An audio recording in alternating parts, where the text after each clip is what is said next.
Hello everyone, welcome to my YouTube channel. ये हमारा lecture number 5 है। पिछले 4 लेक्चर्स में हमने मैट्रिक्स, उससे रिलेटिव सभी टॉपिक्स और प्रीवियस ईयर क्वेश्चंस किए थे। लेक्चर नंबर 5 में हम स्टार्ट करेंगे कॉम्प्लेक्स के आज के हमारे टॉपिक्स रहेंगे कॉम्प्लेक्स एनालिसिस, उसकी पोलर फॉर्म और exponential form, cube root of unity और एनालिटिक फंक्शंस या इक्वेशंस, और उसी पर बेस्ड, इन सब पर बेस्ड कुछ क्वेश्चंस।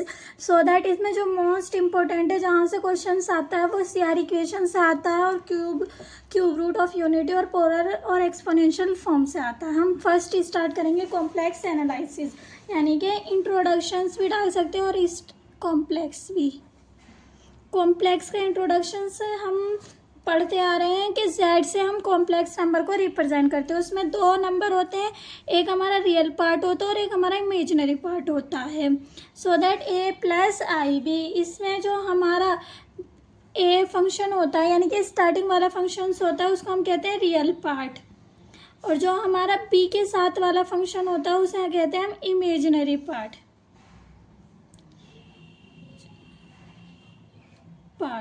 ये हमारा इमेजिनरी पार्ट हो गया, और ए बी जो होंगे वो हमारे रियल नंबर होंगे। फॉर एग्जांपल z बराबर 5 प्लस 6 आई, सो दैट ये 5 भी रियल नंबर है, 6 भी रियल नंबर है, लेकिन 5 हमारा रियल पार्ट कहलाएगा और 6 हमारा इमेजिनरी पार्ट कहलाएगा क्योंकि इसके साथ आयोटा ऐड है। अब हमें आयोटा की ज़रूरत क्यों पड़ी, यानी कि जब हमारे पास कॉम्प्लेक्स नंबर नहीं थे तो रियल नंबर से काम चल रहा था, क्यों हमें कॉम्प्लेक्स नंबर की ज़रूरत पड़ी, क्या काम हमारा नहीं हो रहा था बिना कॉम्प्लेक्स नंबर के। सो दैट जैसे कि फॉर एग्जांपल x की पावर 2 है इक्वल टू 4, इसको हम सॉल्व आउट कर सकते हैं। कैसे करेंगे, x 4 की पावर 1/2 कर लेते हैं तो x के 2 सॉल्यूशन आते हैं प्लस माइनस 2, यानी कि एक प्लस का 2 और एक माइनस का 2, ये आते हैं इसके 2 सॉल्यूशन। लेकिन अगर हमारा x की स्क्वायर इक्वल टू -4 हो तब हम इसका सॉल्यूशन कैसे निकालेंगे। अगर हम इसको प्लस माइनस 2 ही लिखेंगे तो इन दोनों में फ़र्क क्या है, ये तो x स्क्वायर इक्वल टू 4 है, ये x स्क्वायर इक्वल टू -4 है। सो दैट इसका सॉल्यूशन करने के लिए हमें इमेजिनरी नंबर यानी कि i की ज़रूरत पड़ी, जिसको हम आयोटा कहते हैं। ऐसे क्वेश्चन जिसमें माइनस लगा हुआ, यहाँ पे क्यूब भी हो सकता है, 2 भी हो सकता है, 4 भी हो सकता है, यानी कि जिनमें हम एक से ज़्यादा मल्टीपल वैल्यूड फंक्शंस निकाले लेकिन उसके आगे माइनस लगा है तो उसको हम कॉम्प्लेक्स नंबर कहते हैं। क्योंकि इसको सॉल्व आउट करने के लिए हम कैसे करेंगे, -1 तो हमने कॉमन ले लिया और यहाँ से रूट -1 अलग लिख लिया और 4 अलग लिख लिया 1/2 कर, यानी कि इसको सिंपली ऐसे लिख सकते हैं x इज इक्वल टू -4 की पावर हाफ। सो दैट यहाँ पर इसका मतलब होता है माइनस के √4, तो x बराबर -1 अलग ले लिया और 4 रूट अलग ले लिया, तो यहाँ से -1 जो इसको ही हमने आयोटा का और ये निकल गया हमारा 2, यानी कि इसकी वैल्यू आई 2 आयोटा। अब हम इसको देख के बता सकते हैं कि इसका अगर बोथ साइड स्क्वायर करेंगे तो x स्क्वायर -4 आएगा, क्योंकि i की 2 बार मल्टीप्लाई करने पर, i क्रॉस i करने पर, i डॉट i करने पर i स्क्वायर आता है और i स्क्वायर की वैल्यू -1 होती है। ये भी आपको पता होगा क्योंकि बहुत टाइम से पढ़ते आ रहे हो, बीएससी एमएससी सब में पढ़ा होगा। आई स्क्वायर की वैल्यू -1 होती है। सो दैट अगर हम इसको सॉल्व आउट करेंगे तो x स्क्वायर -4 ही आएगा। इसीलिए हमें आयोटा की ज़रूरत पड़ी। जिन फंक्शंस पे मल्टीपल वैल्यूड होते हैं और माइनस लगा होता है तो वो कॉम्प्लेक्स नंबर कहलाते हैं, बिना आयोटा के सॉल्व नहीं किए जा सकते। अब हम एक कॉम्प्लेक्स नंबर लेते हैं। कॉम्प्लेक्स नंबर को हम z से दिखाते हैं और कोई सा भी एक ले लिया, x प्लस आई वाई, इसको हमने लिख दिया, x की जगह हमें 2 दिया होगा और 3 ऐसे गिवन हो गया। अब हम इसका पहले ग्राफ देंगे, ये ग्राफ कैसे बनता है। ग्राफ से बहुत सारी चीज़ क्लियर हो जाती है। जैसे कि ये हमारा ग्राफ है, अब इसमें हमारा ये जो होता है ये रियल एक्सिस होता है, उसमें जो हमारा कार्टेशियन फॉर्म होता है उसमें वो x एक्सिस होता है यहाँ पर, और ये y एक्सिस होता है। यहाँ पर ये रियल एक्सिस होगा और ये y एक्सिस होगा। ये हमारा होता है कॉम्प्लेक्स नंबर में, यहाँ पर रियल एक्सिस होता है और ये वाई एक्सिस होता है। अब हमारा रियल नंबर पर तो कितना आ रहा है 2, तो यहाँ पर 1 है और यहाँ 2 है, और जो वाई एक्सिस है यानी कि इमेजिनरी एक्सिस पर, ये हमारी इमेजिनरी है, वाई नहीं है इमेजिनरी है। इमेजिनरी पर हमारा आ रहा है 3, सो दैट इसको आगे बढ़ाओ, इसको आगे बढ़ाओ, यानी कि यहाँ पर, और इसको हम दिखाते हैं वेक्टर के फॉर्म में, कॉम्प्लेक्स नंबर को हम वेक्टर के फॉर्म में दिखाते हैं, और ओरिजिन से हम इसको स्टार्ट करते हैं। तो ये वेक्टर हमारा यहाँ पर सिचुएट होगा, यानी कि इसकी वैल्यू होगी 2 + 3i। पता कैसे चला? क्योंकि 2 हमारा real number as it is लिखा जाएगा, और y की वैल्यू हमारी 3 पर आ रही है, यानी कि जो हमारी y की वैल्यू वो तो 3 है, लेकिन कैसी एक्सिस है? इमेजिनरी एक्सिस, तो आयोटा लगेगा। ये हमारी इमेजिनरी एक्सिस को दिखाती है और ये हमारी रियल एक्सिस को दिखाती है। अब हम देखते हैं इसका मैग्नीट्यूड। कॉम्प्लेक्स नंबर का मैग्नीट्यूड कितना होता है? तो कॉम्प्लेक्स नंबर का मैग्नीट्यूड z मोड से दिखाते हैं। मैग्नीट्यूड निकालना है तो रूट में हमारा जाएगा रियल नंबर का स्क्वायर प्लस इमेजिनरी नंबर का स्क्वायर, ये हमारा होता है मैग्नीट्यूड। तो इसको हम लिख सकते हैं mod z = x का होल स्क्वायर प्लस, ये हमारी सिंपल फॉर्म हो गई, जनरल फॉर्म जिसमें हम लिखते हैं x के फॉर्म में, और हमें क्वेश्चंस में z = 2 + 3i दिया, तो x की जगह 2 रख दिया, y की जगह 3 रख दिया। अब हम इसको सोल्व आउट कर लेंगे, तो ये आ जाएगा 3 × 3 = 9, 4 × 4 = 60, 2 × 2 = 4, 3 × 3 = 9। तो ये हमारा मैग्नीट्यूड हो गया √13। यह है मैग्नीट्यूड निकालने का तरीका। अब हम निकालते हैं इसका आर्ग्यूमेंट। आर्ग्यूमेंट क्या होता है? आर्ग्यूमेंट होता है जो हम एंगल पढ़ते आ रहे हैं ना कार्टेशियन फॉर्म में, रियल नंबर में पढ़ते आ रहे हैं एंगल, वही कॉम्प्लेक्स नंबर में जाके आर्ग्यूमेंट कहलाता है। सो दैट इसका आर्ग्यूमेंट कैसे दिखाते हैं? फाई से दिखाते हैं। रियल नंबर का तो हम थीटा से दिखाते हैं, और कॉम्प्लेक्स वेरिएबल में हम फाई से आर्ग्यूमेंट दिखाएंगे। तो आर्ग्यूमेंट बराबर होता है tan phi = y/x, यानी कि imaginary number upon real number. ये होता है हमारा आर्ग्यूमेंट निकालने का तरीका, एंगल निकालने का तरीका। सो दैट ये तो tan में हो गया, और अगर हमें आर्ग्यूमेंट ही निकाला तो tan इनवर्स y/x, यहाँ पर tan इनवर्स y/x की वैल्यू पुट कर देंगे और हमारा आर्ग्यूमेंट निकल जाएगा। ये था हमारा आर्ग्यूमेंट। अब जो हमारा फाई है, इसकी मल्टीपल वैल्यूड होती है। अब मल्टीपल वैल्यूड कैसे होते हैं? ये मल्टीपल वैल्यूड फंक्शन है। Phi is multi valued function. Multi valued function क्यों कहा हमने? जैसे यहाँ पर हमारा फाई है, ये हम मान सकते हैं ये हमारा 45 एंगल बना रहा है। अब ये फाई घूमकर पूरा 2π चक्कर लगाकर वापस यहीं आ जाएगा, यानी कि इसकी 2n + π कैसे लिख सकते हैं इसको? 2n π + phi. फाई हमारा 45 था, n = 1 रखेंगे, यानी कि एक चक्कर लगाकर घूम कर आया, फिर दूसरा चक्कर लगा के घूम कर आ सकता है, तीसरा लगा सकता है, यानी कि फाई की मल्टीपल वैल्यूड हो सकती हैं। लेकिन हमें कंडीशन क्या दिखेगी? हमें इसकी पोजीशन यही दिखेगी। कितने भी चक्कर लगा सकता है ये, लेकिन पोजीशन हमें यही दिखेगी। So that phi is multiple valued function, यानी कि फाई हमारा तरह तरह के एंगल बना सकता है, लेकिन उसकी पोजीशंस यही आएगी। हमें नहीं पता इसने कितने चक्कर लगाए हैं, इसलिए हम लिख देते हैं 2n π = 2n π + फाई, यानी कि फाई जो एंगल बना चुका ऑलरेडी, और जितने चक्कर लगाएगा n = 1 रखेंगे तो 2π, यानी कि एक चक्कर। पूरा जो हमारा सर्कल फॉर्म में पूरा चक्कर लगा के आता है, इन चारों की वैल्यू कितनी होती है? 90 90 90 90, तो ये 360 हो गया, यानी कि 2π में लिखते हैं। एक लगाएगा तो 2π, 2 लगाएगा तो 4π, 3 लगाएगा तो 6π, इस तरीके से आती चली जाती है। इसीलिए हम इसको लिख देते हैं 2n π + फाई, यानी कि n की वैल्यू हमारी हो सकती है 0 भी हो सकती है, +-1 +-2 भी हो सकती है। माइनस कैसे होगी? ये हमारा फंक्शन जो है, जो हमारा कॉम्प्लेक्स नंबर है, वो ऐसे चक्कर लगा सकता है एंटी क्लॉकवाइज, क्लॉकवाइज भी लगा सकता है और एंटी क्लॉकवाइज भी लगा सकता है, इसलिए +- की वैल्यू भी हो सकती है n में। सो दैट ये था हमारा आर्ग्यूमेंट। आर्ग्यूमेंट यानी कि होता है एंगल, कॉम्प्लेक्स नंबर में एंगल को ही हम कहते हैं आर्ग्यूमेंट। नेक्स्ट अब हम करते हैं कॉन्जुगेट। ये सब चीज़ बेसिक है पर क्लियर होनी चाहिए, जिससे आगे के क्वेश्चंस हम इजीली कर पाएँ।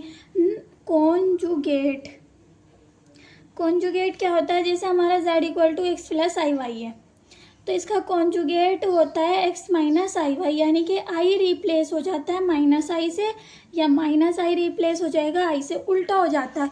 जहाँ प्लस होता है i में ही, सिर्फ i में ही लगता है, प्लस होगा माइनस हो जाएगा, माइनस होगा प्लस हो जाएगा। तो कॉन्जुगेट z बार से दिखाते हैं, z बार = x - iy। अब हम इसका ग्राफ देखते हैं। फॉर एग्जाम्पल z बराबर था 2 + 3i ही मानेंगे, यानी कि यहाँ पर उसका एंगल बना था 2 + 3i। सो z बार कितना होगा 2 - 3i, यानी कि 2 तो हमारा यहीं रहेगा और ये नीचे चला जाएगा तो माइनस के 3i यहाँ पर कहीं दिखेगा ये, तो 2 - 3i, यानी कि ये किसके रियल एक्सिस में हमारा रिफ्लेक्शंस दिखाएगा। रियल एक्सिस में क्यों दिखाया, क्योंकि हमारा रियल नंबर जो है उसमें कोई चेंज नहीं आता है, वो पॉजिटिव है तो पॉजिटिव रहेगा, नेगेटिव है तो नेगेटिव रहेगा, इसीलिए हमारा रियल एक्सिस में इसने रिफ्लेक्शंस दिखाया। ये था हमारा argument. Now for two complex number, अगर हमारे दो कॉम्प्लेक्स नंबर है तो हम उसको कैसे डिफाइन करेंगे, कैसे समझेंगे। हमने मान लिया z1 हमें दिया है x1 + i1 और z2 हमने दिया है x2 + iy2, इन दोनों की कंडीशन भी दे दी है कहाँ कहाँ पर है। अब हम इन दोनों को एडिशन करना है। जब दो कॉम्प्लेक्स नंबर को ऐड करते हैं तो उसको x1 + x2 यानी कि रियल नंबर एक जगह ऐड करेंगे, प्लस i कॉमन ले लेंगे, y1 + y2, ये क्या है, इन दोनों का एडिशन है। अब हम इसको फॉर्म में दिखाएंगे, ग्राफ की फॉर्म में।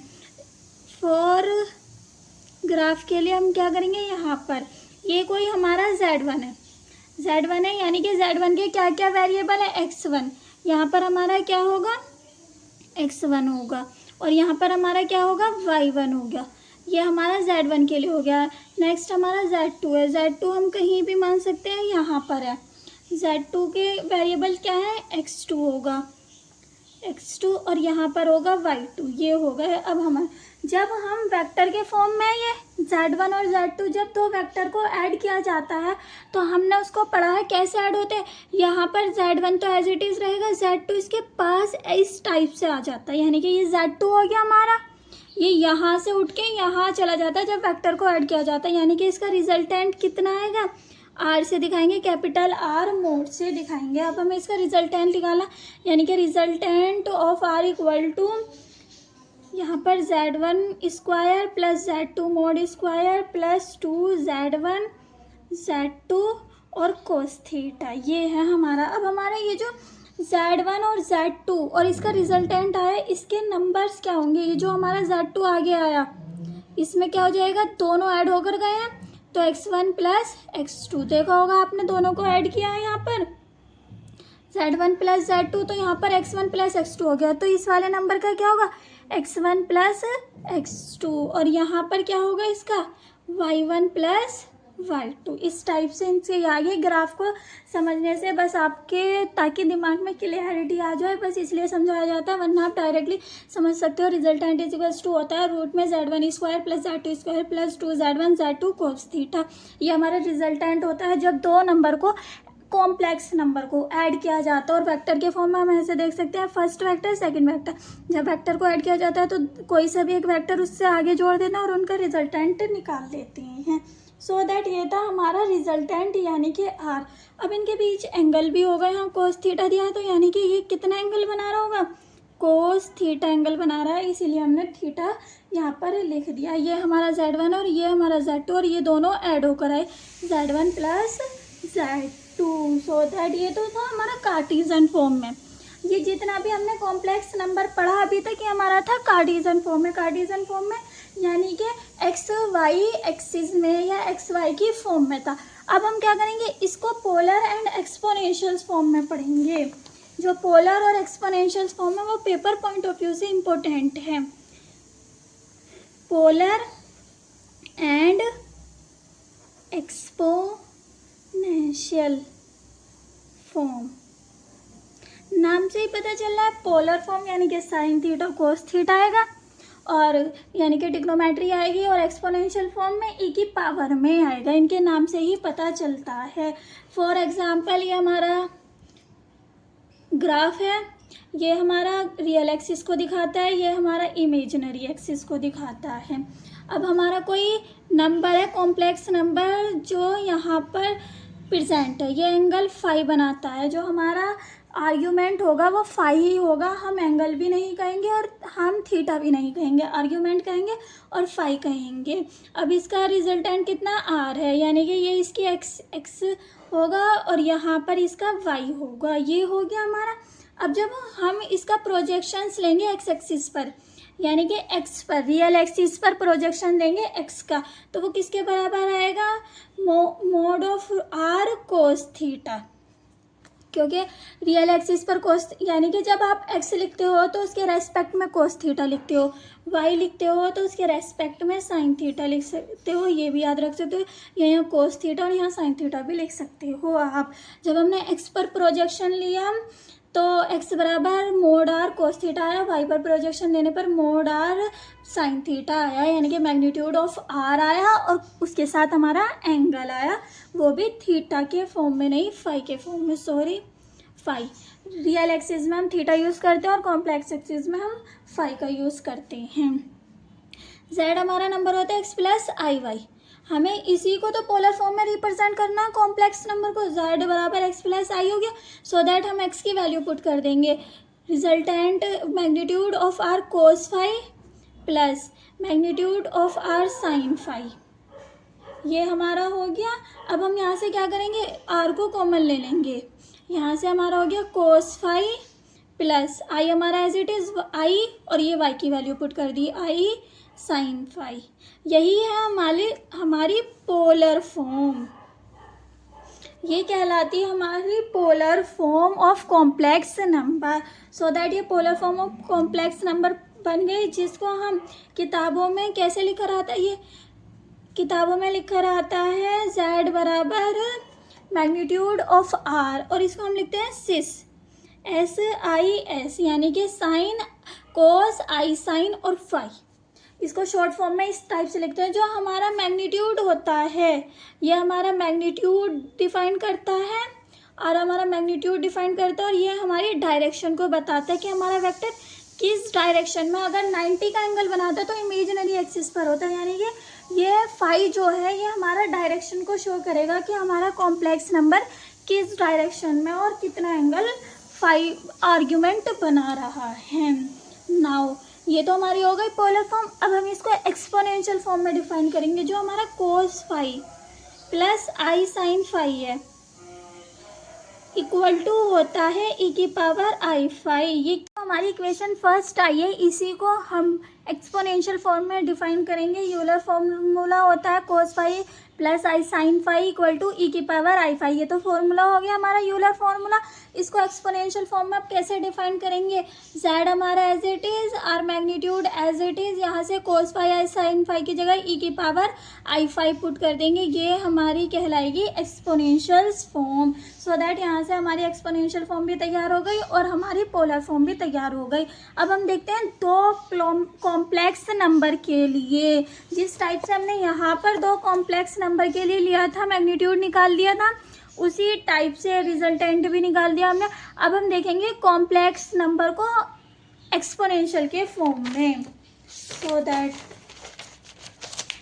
ये हमारा है Z1, Z1 कितना आएगा हमारा, मैग्नीट्यूड ऑफ Z1 आएगा एज इट इज, जितना भी मैग्नीट्यूड होगा, यानी कि अगर 2 + 3 आई है तो इसका मैग्नीट्यूड कितना होगा, 2 का होल स्क्वायर प्लस 3 का होल स्क्वायर। सो दैट ये वैल्यू यहाँ पर आ जाएगी और ई की पावर आई फाई। इस टाइप से ही तो था अभी जो हमारा सॉल्यूशन आया एक्सपोनेंशियल के फॉर्म में। नेक्स्ट हमारा सेकंड कॉम्प्लेक्स नंबर है Z2 का मैग्नीट्यूड ई की पावर आई फाई, ये 5 होगा, ये 5 होगा, ये अलग एंगल बना रहा होगा, ये अलग एंगल, दोनों के जब हम दोनों नंबर को ऐड करते हैं, यानी कि कॉम्प्लेक्स नंबर को दोनों को ऐड किया जाता है या मल्टीप्लाई किया जाता है, या फिर एडिशंस में तो Z1 ई की पावर आई फाई 1 प्लस Z2 ई की पावर आई फाई 2, ये तो हमारा एज इट इज़ रहेगा। अब इन दोनों नंबर को जब मल्टीप्लाई किया जाता है, Z1 मल्टीप्लाई Z2, दो कॉम्प्लेक्स नंबर को मल्टीप्लाई किया जाता है तो Z1 ई की पावर आई फाई 1, यहाँ मल्टीप्लाई का निशान लगा दो, Z2 ई की पावर आई फाई 2, ये हो गया, यानी कि मल्टीप्लाई करने पर Z1 Z2 तो हमारा एज इट इज़ ई की पावर आई फाई 1 प्लस फाई 2। इससे हमारी एक प्रॉपर्टी डिफाइंड हो जाती है। कौन सी प्रॉपर्टी होती है, जब हम दो कॉम्प्लेक्स नंबर की मल्टीप्लाई करते हैं तो उनका मैग्नीट्यूड भी मल्टीप्लाई हो जाता है। यानी कि दो कॉम्प्लेक्स नंबर की मल्टीप्लाई करी तो मैग्नीट्यूड भी मल्टीप्लाई हो गया, लेकिन उनके आर्ग्यूमेंट ऐड हो जाते हैं। आर्ग्यूमेंट यानी कि एंगल उसका ऐड हो जाता है। ये हमारी प्रॉपर्टी है, इससे रिलेटिव क्वेश्चन एग्जाम में आ सकता है। यानी कि जब दो कॉम्प्लेक्स नंबर की मल्टीप्लाई की जाती है तो उनके मैग्नीट्यूड तो मल्टीप्लाई हो जाते हैं, लेकिन उनके जो एंगल्स होंगे, आर्ग्यूमेंट होंगे, वो ऐड हो जाते हैं। सो दैट ये आप हाईलाइट करके लिख सकते हो Z1 multiply Z2, so that उनके मैग्नीट्यूड भी क्या हो जाएंगे, मल्टीप्लाई हो जाएंगे। लेकिन आर्ग्यूमेंट ऑफ Z1, ये 5 हमारा Z1 का आर्ग्यूमेंट है और Z2, ये दोनों की मल्टीप्लाई की तो हमारा argument Z1 plus argument Z2 आता है। यानी कि दो नंबर की जब मल्टीप्लाई की जाती है कॉम्प्लेक्स नंबर की तो मैग्नीट्यूड मल्टीप्लाई में ही आता है, लेकिन आर्ग्यूमेंट उनके ऐड हो जाते हैं, जैसे कि लॉग में होता है। लॉग का अगर मल्टीप्लाई में लेते हैं तो उसका solution log Z1 plus log Z2 आता है। सो दैट आप याद रख सकते हो आर्ग्यूमेंट को कि लॉग की तरह वर्क करता है। नेक्स्ट हम क्या करेंगे, दोनों को डिवाइड करेंगे, Z1 और Z2 को डिवाइड करेंगे तो Z1 का मैग्नीट्यूड अपॉन Z2 का मैग्नीट्यूड, यहाँ पर आ जाएगा EI 5 और नीचे आ जाएगा EI 5 अब जब हम 5 5 को ऊपर ले जाएंगे, आई वाले एक साथ रखेंगे तो दोनों का मैग्नीट्यूड EI 5 माइनस 5, यानी कि इससे क्या डिफाइंड हुआ, इससे ये डिफाइंड हुआ कि जब हम दो कॉम्प्लेक्स नंबर को डिवाइड करते हैं तो उनके मैग्नीट्यूड भी डिवाइड हो जाते हैं, लेकिन उसके एंगल क्या हो जाते हैं, उसका जो आर्ग्यूमेंट हो जाता है वो सब्ट्रैक्ट हो जाता है, यानी कि माइनस हो जाता है। सो दैट यहाँ पर Z1 divide Z2 equal to Z1 Z2, first property हमारी ये कहती है। सेकंड क्या है, आर्ग्यूमेंट Z1 और Z2 इक्वल टू कितना हो गया, argument Z1 minus argument Z2, यानी कि जब दो कॉम्प्लेक्स नंबर को डिवाइड किया जाता है तो उनके आर्ग्यूमेंट सब्ट्रैक्ट हो जाते हैं, जैसे कि लॉग में होता है लॉग Z1 Z2 कैसे लिखते हैं, log Z1 minus log Z2।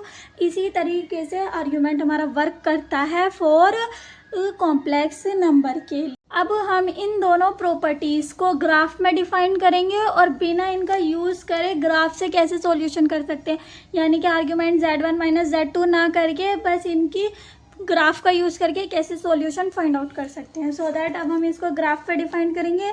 ये हमारा ग्राफ है, यहाँ पर हमारी वैल्यू Z की 1 होती है, Z बराबर 1 होता है। यहाँ पर Z की वैल्यू Z बराबर आयोटा होती है, क्योंकि ये रियल एक्सिस और ये इमेजनरी एक्सिस है, तो Z बराबर 1 होगा, Z बराबर माइनस आयोटा होगा। अब आयोटा प्लस के आयोटा, क्योंकि ऊपर Y एक्सिस होता है प्लस का होता है, तो ये इमेजनरी एक्सिस है तो I होगी। I की मल्टीप्लाई I के साथ करने पर, I की मल्टीप्लाई I के साथ करते हैं तो क्या आता है, माइनस के 1 आता है। फिर I की -1 की मल्टीप्लाई I के साथ करने पर क्या आएगा, Z बराबर माइनस I आएगा। सो दैट ये डिफाइन कर रहा है एक्सिस को हमारी, ये एक्स एक्सिस होती है तो ये पॉजिटिव होती है, ये वाई एक्सिस होती है तो नेगेटिव होती है, ये वाई एक्सिस ये एक्स एक्सिस पॉजिटिव होती है, ये एक्स एक्सिस नेगेटिव होती है, ये वाई एक्सिस पॉजिटिव होती है, ये वाई एक्सिस नेगेटिव होती है। सो दैट वो इसको डिफाइन कर रहा है, लेकिन ये हमारी एक्स एक्सिस वाई एक्सिस नहीं है, ये हमारी रियल एक्सिस और ये हमारी इमेजिनरी एक्सिस है। बस आप याद रख सकते हो कि आपके सॉल्यूशन सेम आ रहे हैं जैसे कार्टेशियन फॉर्म में आते थे, तो सो दैट उसी टाइप के आपके सॉल्यूशन आ रहे हैं। अब हमारा Z बराबर 1 था, हमने 1 के साथ I की मल्टीप्लाई की, 1 के साथ I की मल्टीप्लाई करी तो हमारा क्या आ गया, आयोटा आ गया Z की। जब हमने 1 के साथ I की मल्टीप्लाई करी तो हमारा यहाँ पर आयोटा आ गया। फिर हमने इस वाले आयोटा के साथ आयोटा की मल्टीप्लाई करी तो हमारा -1 आ गया। फिर इस वाले -1 के साथ आयोटा की मल्टीप्लाई करी तो माइनस के I आ गया। इससे एक प्रॉपर्टी हमारी डिफाइंड हुई, जब भी हम आयोटा की मल्टीप्लाई कर रहे हैं तो हमारा एंगल 90 डिग्री रोटेट हो रहा है, यानी कि आर्ग्यूमेंट हमारा 90 डिग्री रोटेट हो रहा है। यहाँ हमारा 1 था, आयोटा की मल्टीप्लाई करी तो यहाँ आ गया, यानी कि 90 डिग्री रोटेट हो गया। फिर आयोटा था, आयोटा की मल्टीप्लाई आयोटा के साथ करी, फिर से 90 डिग्री रोटेट होगा। फिर -1 आया, उसकी आयोटा के साथ मल्टीप्लाई करी, माइनस के आयोटा आ गया, यानी कि कभी भी आयोटा की मल्टीप्लाई किसी भी नंबर में करने पर वो कितना डिग्री रोटेट हो जाता है, 90 डिग्री रोटेट हो जाता है। ये आप नोट में लिख सकती हो, जिस टाइप से आपको इच्छा हो उस टाइप से आप लिख सकते हो। अब ये कैसे डिफाइन करता है, जो हमने दो प्रॉपर्टी पढ़ी मल्टीप्लाई वाली और डिवाइड वाली, कैसे हम इन चारों का यूज़ करके उनका सॉल्यूशंस कर सकते हो। सबसे पहले आर्ग्यूमेंट निकालो, आर्ग्यूमेंट ऑफ वन यानी कि Z1 का आर्ग्यूमेंट, यहाँ पर आर्ग्यूमेंट Z1 का निकालना है यानी कि Z बराबर 1 रख दिया। वो कितना आएगा हमारा, यहाँ पर कितना आर्ग्यूमेंट बनना, 0 डिग्री का, क्योंकि हमारा वेक्टर यहीं से स्टार्ट हो रहा है तो ये 0 डिग्री का है। आर्ग्यूमेंट ऑफ आयोटा यानी कि आई का आर्ग्यूमेंट निकालेंगे तो आई का आर्ग्यूमेंट कितना रहा, ये हमारा 90 डिग्री का है। सो दैट 90 डिग्री लिख दो या पाई की फॉर्म में लिखते हैं हम, पाई/2 लिख दिए हम। नेक्स्ट आर्ग्यूमेंट हमारा आ रहा है -1। आर्ग्यूमेंट ऑफ -1 का आर्ग्यूमेंट कितना होगा, सबको हमें यहीं से नापना है। ये हमारा 90 डिग्री का आया था, ये वाला तो हमारा 90 डिग्री का आएगा। यहाँ से -1 का कितना बनेगा, 180 डिग्री।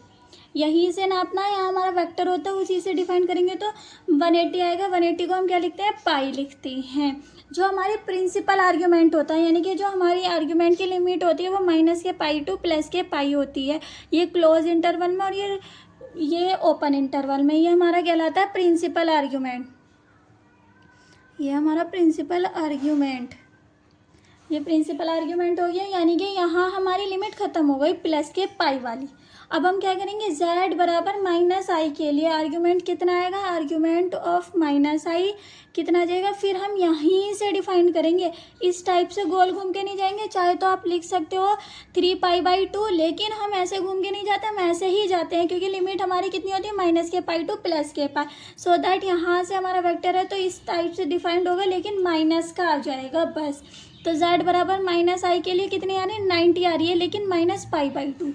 माइनस क्यों, क्योंकि हमने जो हमारी फॉर्म थी रोटेशन की वो इस टाइप से थी, हमने उसको उल्टा कर दिया, इस टाइप से कर दिया तो माइनस आ जाएगा। तो यानी कि गलत डायरेक्शंस में चला।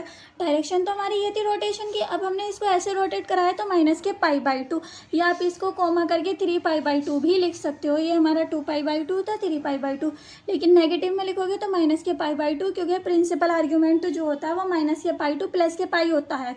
सो दैट हम इसीलिए पाई की फॉर्म में लिखते हैं कि इससे ज़्यादा ना लेकर जाए, लेकिन आप चाहे तो 3π/2 भी लिख सकते हो, लेकिन वो पॉजिटिव एक्सिस के लिए होगा यानी कि यहाँ से इस टाइप से रोटेट करेगा वो। ये हो गया हमारा आर्ग्यूमेंट निकालने का तरीका। अब हम इनको उन प्रॉपर्टी में कैसे यूज़ करते हैं वो देखते हैं। जैसे कि फॉर एग्ज़ाम्पल हमें दिया 1/i, 1/i दिया है यानी कि ये हमारा Z1 हो गया, ये हमारा Z2 हो गया। ये Z1 है हमारा और ये हमारा Z2 के इक्वल होगा। ये हमें बस फॉर्म में दिया था 1/i। ये सॉल्यूशन करके किसकी वैल्यू कितनी आएगी, -i। वो कैसे आएगी, जब हमें ये दिया होता है तो हम नीचे आयोटा डिफाइन नहीं करते, डिनोमिनेटर में ऊपर लेके जाते हैं, तो यहाँ से आयोटा हो गया, यहाँ -1 हो गया तो माइनस के आयोटा। अब इनका आर्ग्यूमेंट देखते हैं कितना आएगा। सो दैट माइनस के आई का आर्ग्यूमेंट कितना आएगा। आप देखो यहाँ पर -i कहाँ पर है, यहाँ पर, यानी कि आर्ग्यूमेंट इसका कितना आना चाहिए, -π/2। आपने बिना कैलकुलेशंस के बता दिया कि इसका एंगल कितना होगा, आर्ग्यूमेंट -π/2 होगा। आप कैलकुलेशन करके बताओ क्या होता है आर्ग्यूमेंट मैग्नीट्यूड तो इसका 1 ही आएगा, क्योंकि ऊपर वाले का भी मैग्नीट्यूड 1, नीचे वाले का मैग्नीट्यूड 1 हो जाएगा। सो दैट आर्ग्यूमेंट कितना आएगा इसका, आर्ग्यूमेंट Z1 यानी कि 1 माइनस आर्ग्यूमेंट Z2, यही तो इसकी प्रॉपर्टी थी।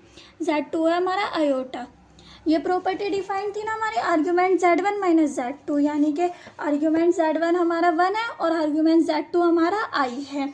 अब आर्ग्यूमेंट 1 किसके बराबर होता है, 0 डिग्री के, 0 एंगल के बराबर होता है। आर्ग्यूमेंट Z1 हमारा 0 के होता है और आर्ग्यूमेंट आयोटा यानी कि I का कितना होता है हमारा 90 का, तो π/2 हो जाएगा, माइनस तो हमारा एज इट इज़ π/2, तो यहाँ से भी हमारा कितना रहा -π/2। या आप इसको कॉम्प्लेक्स वेरिएबल में रखोगे, साइन के फॉर्म में रखोगे, तब भी आपका -π/2 ही आएगा। सो दैट इससे बहुत इजीली फाइंड आउट हो सकता है। जैसे कि आपका पता है सॉल्यूशन -i आया, ये आपको क्वेश्चन में गिवन भी दे सकता है या आप सोल्व आउट कर सकते हो कि हमारा लास्ट सॉल्यूशन ये है। अब हमें बस इसका आर्ग्यूमेंट बताना, तो आर्ग्यूमेंट कितना है -π/2 है, क्योंकि I का आर्ग्यूमेंट -π/2 होता है। सो दैट आपने निकाल दिया, लेकिन आप चाहे तो प्रॉपर्टी भी लगा सकते हो, आर्ग्यूमेंट Z1 माइनस Z2। इसी टाइप से मल्टीप्लाई वाली प्रॉपर्टी भी हो सकती है। Z1 हमारा 1 है, Z2 हमारा आयोटा है। सो दैट इसको सोल्व आउट कैसे करेंगे, Z2 मैग्नीट्यूड ऑफ Z1 और मैग्नीट्यूड ऑफ Z2 आप एज इट इज़ निकालोगे, यानी कि Z1 Z2 का मैग्नीट्यूड Z1 Z2 होता। हम निकालेंगे argument Z1 Z2 equal to argument Z1 plus argument Z2, ये होता हमारा मैग्नीट्यूड। तो आप ऐसे निकाल दोगे, मल्टीप्लाई करो और इनका मैग्नीट्यूड 1 ही आएगा। So that argument Z1 Z2 कितना आया, आई की मल्टीप्लाई 1 से करेंगे, आयोटा आ रही है। अब यहाँ से आर्ग्यूमेंट Z1 का कितना होता है हमारा, 0 होता है। सिंपल, आर्ग्यूमेंट Z1 है, Z1 हमारा यहाँ पर होता है, तो कितना एंगल बना रहा है, 0। आर्ग्यूमेंट ऑफ Z2 यानी कि आई पर है, आई हमारा 90 डिग्री का बना रहा है, π/2।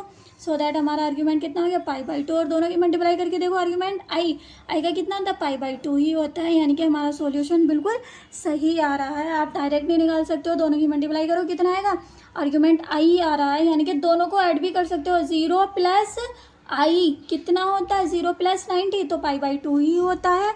इस टाइप से आप आर्ग्यूमेंट निकाल सकते हो और दोनों साइड का मैच भी कर सकते हो कि आपकी क्या टेबल से, ग्राफ से जो आपने बनाया है क्या वो सही आ रहा है। दोनों साइड का निकालो, इक्वल आएगा और कभी गलत भी नहीं आएगा।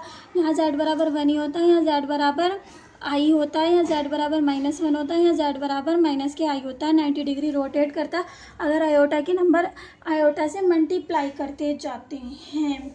नाउ इसकी एक प्रॉपर्टी लॉग में भी होती है, ln z कैसे डिफाइन करते हैं, log z कैसे डिफाइन करते हैं, कॉम्प्लेक्स वेरिएबल में। सिंपल तरीका होता है, पहले देखते हैं सिंपलेस्ट फॉर्म में कैसे लाएंगे इसको। जैसे ln z दिया हमें, तो ये किसके बराबर होगा, log यानी कि ln z e⁻i⁵। इसको हमने पोलर फॉर्म में डिफाइन किया, मैग्नीट्यूड एज इट इज़, और cos phi plus i sine phi को e⁻i⁵ लिख दिया। जब भी हम किसी का मैग्नीट्यूड या किसी को फॉर्म में डिफाइन करते हैं, पोलर या एक्सपोनेंशियल फॉर्म में डिफाइन करते हैं, तो मैग्नीट्यूड एज इट आता है और उसको हम एक्सपोनेंशियल फॉर्म में भी लिख सकते हैं और पोलर फॉर्म में cos phi plus i sine phi भी लिख सकते हैं। अब जब हमारा log में होता है यानी कि ln में होता है, तो हम कैसे करते हैं, ln z प्लस ln, यानी कि आर्ग्यूमेंट की तरह ही वर्क करता है। ये दोनों के बीच में क्या हो जाएगा, प्लस हो जाएगा। अब यहाँ से वैल्यू निकाल लेंगे ln z और यहाँ से ln फाई की वैल्यू, जब इसका ln निकालेंगे तो हमारा क्या आ जाएगा, i⁵। log यानी कि पावर स्टार्टिंग में आ जाती है और log की वैल्यू हमारी 1 होती है, तो i⁵ निकल गया। अब z बराबर हमारा होता है x plus i y. So that इसका हम मैग्नीट्यूड निकालेंगे, कितना आएगा, x² प्लस y², और रूट होता है तो 1/2 लगा दिया, प्लस i⁵। ये हमारा एज इट इज़। यहाँ तक कोई कंफ्यूजिंग नहीं है। अब हम इसका क्या करेंगे, जब log लेते हैं तो पावर स्टार्टिंग में आ जाती है, ln x² प्लस y², और यहाँ से हमारा i⁵।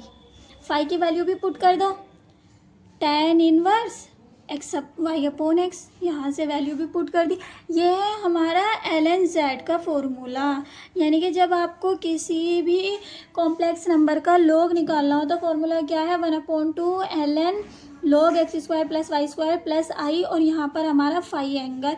सो दैट आप इसको भी याद रख सकते हो और इजीली सॉल्व आउट हो सकता है। आप बस प्रॉपर्टी लगाओ जो हमने किस में करी है, पोलर और एक्सपोनेंशियल फॉर्म में करी है, और उसी से सॉल्व आउट करो इजीली। रटने की कोई ज़रूरत नहीं है, जितना रटोगे उतना ज़्यादा भूलोगे। तो इस टाइप से 2-3 सेकंड लगते हैं सॉल्व आउट करने में, और फॉर्मूले में रखो, कुछ गलती नहीं होगी कि यहाँ 1/2 आएगा या यहाँ 1/2 होगा, किसी भी टाइप से कर सकते हो। अब इसमें एक कंडीशन और अप्लाई हो सकती है, यानी कि हम एक चीज़ और ऐड कर सकते हैं, ln z 1/2 ln x² plus y² plus i, यहाँ से tan इनवर्स y/x, जो हमारा फाई है वो कितना एंगल बना रहा है, tan इनवर्स y/x 2n पाई क्यों रखा, यह भी प्रॉपर्टी बताई थी। जैसे कि हमारा कोई भी यहाँ एक एंगल बनना फाई का, आर्ग्यूमेंट फाई है। अभी कैसी प्रॉपर्टी डिफाइन कर सकता है, यानी कि ये हमारा यहाँ था, हम 5 मिनट बाद वापस आए तो ये रोटेट होकर वापस यहीं आ गया, हमें नहीं पता चला कितना एंगल रोटेट हो चुका है, हमें नहीं पता चला ये रोटेट भी हुआ था या नहीं, यानी कि वहीं बैठा हुआ है। तो n बराबर 1 रोटेट हुआ होगा, यानी कि उसमें 2 पाई ऐड कर देंगे। अगर इनने 2 रोटेशंस लिए होंगे तो यहाँ पर 2 रोटेशन लिए हैं, यानी कि 4 पाई, यहाँ पर n बराबर 2 रख देंगे तो 4 पाई, यानी कि 2 पाई और 2 पाई, 4 पाई रोटेट हो चुका है। जो हमारा एंगल है वो तो है ही, लेकिन अगर रोटेट होकर आया है तो 2n पाई, यानी कि n की वैल्यू 0 +-1 +-2 ये सब हो सकती हैं, सो दैट ये क्वेश्चंस में ज़रूरत पड़ सकती है, इसीलिए आप इसको भी लिख सकती हो। जो हमारी जनरल फॉर्म है ये है, प्रिंसिपल फॉर्म में आप इसको लिख सकते हो। हम क्वेश्चंस इस टाइप से सॉल्व करते हैं ज़्यादातर। नेक्स्ट प्रॉपर्टी करते हैं हम पोलर की। पोलर जो है एग्ज़ाम के पॉइंट ऑफ व्यू से इम्पोर्टेंट है। Polar form easily solve out हो जाती है, और कोस फाई साइन फाई इसमें वैल्यू पता नहीं चलती, बहुत ज़्यादा कंफ्यूजिंग होती है, तो आपको पोलर फॉर्म का यूज़ करके ही ज़्यादातर क्वेश्चन सोल्व आउट करने हैं। ई की पावर आई फाई, ये हमारा पोलर हो गया, पोलर एक्सपोनेंशियल हो गया। इसकी पावर एन हो, यानी कि एंगल जो हो वो हमारा एन टाइम रोटेशंस दिखा रहा हो, तो ई की पावर एन आई फाई। सिंपलेस्ट इसका सॉल्यूशन है, यानी कि जो हमारा एंगल होगा जितनी भी बार रोटेट होगा वो ऐड होता चला जाएगा। एक बार रोटेट हुआ, एक बार, दो बार रोटेट हुआ, दो बार, तीन बार रोटेट हुआ, तीन बार, इस टाइप से। ये हमारा वेक्टर है। फर्स्ट इसने फाई एंगल बनाया, अब इसने रोटेट होके दोबारा आया, तो कितना बना दिया, 5 + 2 पाई। एक ही तो n बराबर 1 रखा, रोटेट हो गया फिर आया, यानी कि 5 + 4 पाई। फिर रोटेट हुआ, तीसरा चक्कर लगाया तो 5 + 6 पाई। इस टाइप से ही तो होगा। जैसे कि ये हमारा 45 के एंगल पर है, वेक्टर जो है हमारा 45 एंगल बना चुका है, आर्ग्यूमेंट इसका 45 है। अब ये 45 तो पहले से है, यहाँ पर हमारा वेक्टर होगा 45 रोटेट हो गया। अब वेक्टर हमारा यहाँ पर प्रेजेंट है, अब इसने एक रोटेशंस ली, एक चक्कर लगाकर वापस आया, यानी कि 45 में 360 ऐड करो, कितना आ जाएगा, 5 10 405 एंगल पर होगा। अभी इसको हम क्या लिखेंगे, 5 प्लस, ये हमारा 5 था, और प्लस 2 पाई, 360 को 2 पाई ही तो कहते हैं, तो 5 + 2 पाई इस फॉर्म में लिखे हैं ये। यानी कि जो हमारा एक आर्ग्यूमेंट होगा वो प्लस जितना हमने रोटेशंस लिया होगा वो ऐड कर देते हैं, इसीलिए इसको हम इस फॉर्म में भी लिख सकते हैं, ई आई फाई इक्वल की पावर n, यानी कि ई एन आई फाई। इसी टाइप से हम इसको एक्सपोनेंशियल फॉर्म में तो लिख दिया, आप पोलर फॉर्म में भी लिख सकते हैं, cos phi plus i sine phi, ये हमारा होता है। इसको हमने एक्सपोनेंशियल फॉर्म को पोलर फॉर्म में लिखा, power n as it is. तो इसने ऐसी कंडीशन बनाई, यानी कि कोस, अब हमारा फाई था, आई तो हम साइन वाले में रखते हैं, तो फाई की जगह अब क्या है, एन फाई, तो n phi plus i sine n phi, so that condition follow हो रही है, यानी कि जो इस ये बता रहा वही ये बता रहा, जो ये बता रहा वही ये बता रहा, और दोनों इक्वल भी आ रहे हैं। और यही हमने रोटेशन मैट्रिक्स में भी किया था, यानी कि जो हमारी एक्सपोनेंशियल फॉर्म है वो रोटेशंस को डिफाइंड करती है, और यही हमारी कहलाती है डी मोवरी थ्योरम। सो दैट अगर हमारे दो एंगल हों, यानी कि दो एक्सपोनेंशियल फॉर्म दी हो, या दो हमें कॉम्प्लेक्स नंबर दी हो पोलर फॉर्म में, या हमें दिया हो एक्सपोनेंशियल फॉर्म में, दोनों में से किसी भी दे सकता है। आप दोनों को अलग अलग भी डिफाइन कर सकते हो, या एक साथ रख के भी, किस टाइप से हम इस फॉर्म में भी लिख सकते हैं इसको, और हम इसको इस फॉर्म में लिख सकते हैं, ई साई फाई 1, और यहाँ से ई साई फाई 2, इस फॉर्म में लिख सकते हैं, यानी कि ई की पावर आई फाई 1 + फाई 2 हो गया, यहाँ ई से cos phi 1 + phi 2 plus i sine phi 1 + phi 2, यही हमने रोटेशन मैट्रिक्स में किया था सेम। और इसको भी आप डिफाइन करोगे तो ये हो जाएगी ई की पावर आई फाई 1 + फाई 2, और अब आप इसको खोल के देख लो, कोस आई तो हमारा एज इट इज़ रहता है, ये यहाँ पर आ जाता है, प्लस आई साइन हमारा एज इट इज़, और फाई ये आ जाता है। यानी कि एक्सपोनेंशियल फॉर्म और पोलर फॉर्म डिफाइन तो एक ही चीज़ को करती है, पर हमारा इसमें इजीली सोल्व आउट हो जाता है। जब आप इसमें करोगे तो बहुत, इसकी मल्टीप्लाई इसमें करोगे, फिर इसकी मल्टीप्लाई इसमें, इसमें ऐसे करते जाओगे, तब जाके आपका ये सॉल्यूशन निकलेगा। सो दैट एक्सपोनेंशियल फॉर्म में इजीली हो जाता है, और हमें क्लियरिटी से दिख जाता है कि यही सॉल्यूशन होगा। अब इसको हम एक बार ग्राफ पर डिफाइन करेंगे। ये हमारा कोई भी रियल एक्सिस पे कोस ओमेगा टी है, यहाँ पर एक रियल एक्सिस पे हमने प्रोजेक्शन लिया कोस ओमेगा टी, हमारा वेक्टर यही रिप्रेजेंट है, तो ज़ीरो आर्ग्यूमेंट होगा। और ये है हमारा sign omega T. Omega T क्या होता है, ओमेगा हमारा होता है 1 सेकंड में रोटेशन, 1 सेकंड में लगाया गया चक्कर, यानी कि 1 सेकंड में 2 पाई बाई में लगाया गया रोटेशन, ये होता है हमारा ओमेगा। अब हमारा वेक्टर यहाँ पर प्रेजेंट है, या हमारा कोई वेक्टर प्रेजेंट है, ये फाई एंगल बना रहा है, तो इसको हम किस टाइप से लिखेंगे? अगर हम इसको कोस के फॉर्म में लिखेंगे तो कैसे लिखेंगे? Cos omega t plus phi, इसी टाइप से तो लिखेंगे। जो हमारा प्रोजेक्शन होगा वो और फाई हमारा एंगल ऐड हो जाता है। जिस टाइप से हमने यहाँ करा था एंगल ऐड कर दिया था। तो अगर हम कोस और यहाँ पर रियल और इमेजिनरी ना मानकर इसको एक्सपोनेंशियल फॉर्म में और पोलर फॉर्म में डिफाइन करेंगे तो कोस ओमेगा टी ये हमारी प्रोजेक्शन है और यहाँ पर इस एक्सिस पर हमारी प्रोजेक्शन ये हो गई और एंगल फाई बना रहा है तो दोनों को ऐड कर दो और यहाँ पर निकालने लगे तो sine omega t plus phi इस टाइप से निकलता चला जाता है। ये हमारी, इसको हम एक्सपोनेंशियल फॉर्म में भी लिख सकते हैं। ये हमारा क्या है? रियल है, तो इसको हम लिख सकते हैं रियल ई की पावर, ये हमारा रियल है ई की पावर आई ओमेगा टी प्लस फाई। यानी कि इस वाले जो सॉल्यूशन आएगा इसमें बस हमें रियल एक्सिस डिफाइन करनी है। रियल एक्सिस यानी कि ये दिखाता तो क्या है? Cos omega t plus phi plus i sine omega t, लेकिन उसकी हमें रियल एक्सिस लेनी है ऑलरेडी, तो ये वेक्टर्स उसको डिफाइन कर देगा। और यहाँ पर इसको हम लिख सकते हैं इमेजिनरी ई की पावर आई ओमेगा टी प्लस फाई। तब आप इसका सॉल्यूशन करोगे, इमेजिनरी पार्ट लाओगे तो यही आएगा, इसका सॉल्यूशन करोगे रियल पार्ट लाओगे तो यही आएगा, जो कि हमारी किसको डिफाइन करता है? पोलर फॉर्म को डिफाइंड कर रहा है और एक्सपोनेंशियल फॉर्म को भी डिफाइन करना है। अब अगर हम इसको ई की पावर आई ओमेगा टी प्लस फाई ये हमारा आया, इसको खोल कर लिखें तो इस टाइप से ही तो आएगा, cos omega t plus phi plus i sine omega t plus phi. यानी कि यही हमारा इमेजिनरी पार्ट आ रहा है और यही हमारा रियल पार्ट आ रहा है। अब इसका कॉम्प्लेक्स नंबर का यूज़ हम क्यों करते हैं? क्योंकि इसका वेव ऑक्सीलरेशन, ये जो हमारी इक्वेशन है यही हमारी वेव ऑक्सीलरेशन को दिखाती है। यानी कि अगर हम इसका वाई एक्सिस में दिखाएं तो ये इस टाइप से चलती है, यानी कि वाई एक्सिस में ये इस टाइप से दिखा रही है और वाई एक्सिस को sine omega t plus phi, यानी कि ये इमेजिनरी एक्सिस को डिफाइंड कर रही है। और अगर एक्स एक्सिस में लेंगे तो इस तरीके से डिफाइंड करेगी। तो कॉम्प्लेक्स नंबर का यूज़ क्वांटम में बहुत ज़्यादा किया जाता है वेव ऑक्सीलरेशंस के लिए, पार्टिकल इन अ वेव के लिए, इसीलिए हम कॉम्प्लेक्स को इतने डिटेल में पढ़ते हैं।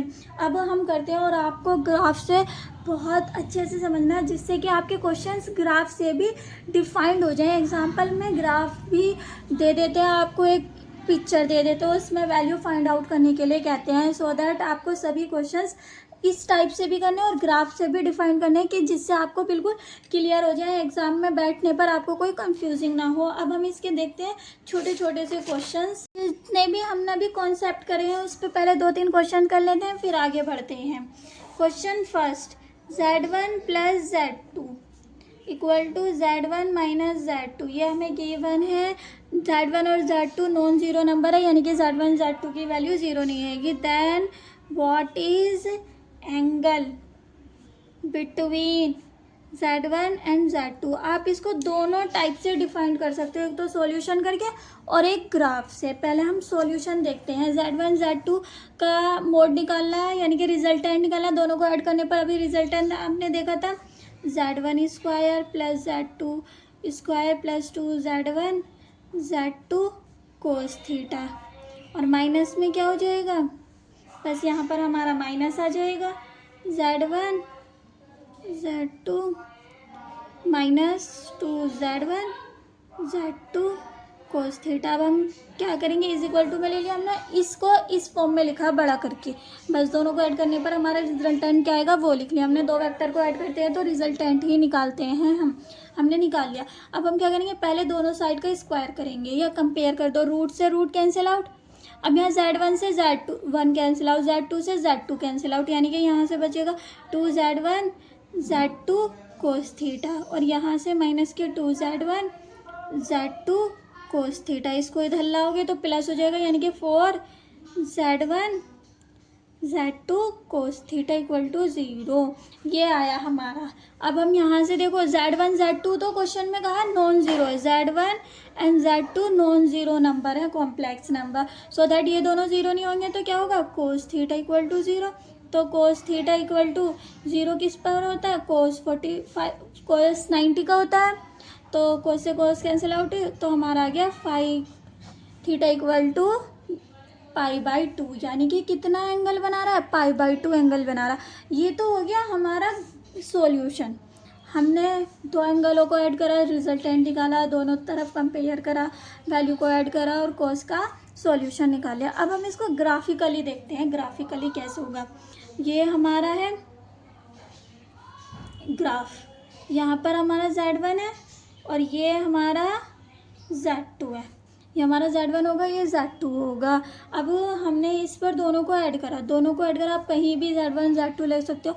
दोनों को ऐड करा यानी कि यहाँ तक चला गया Z1 प्लस Z2।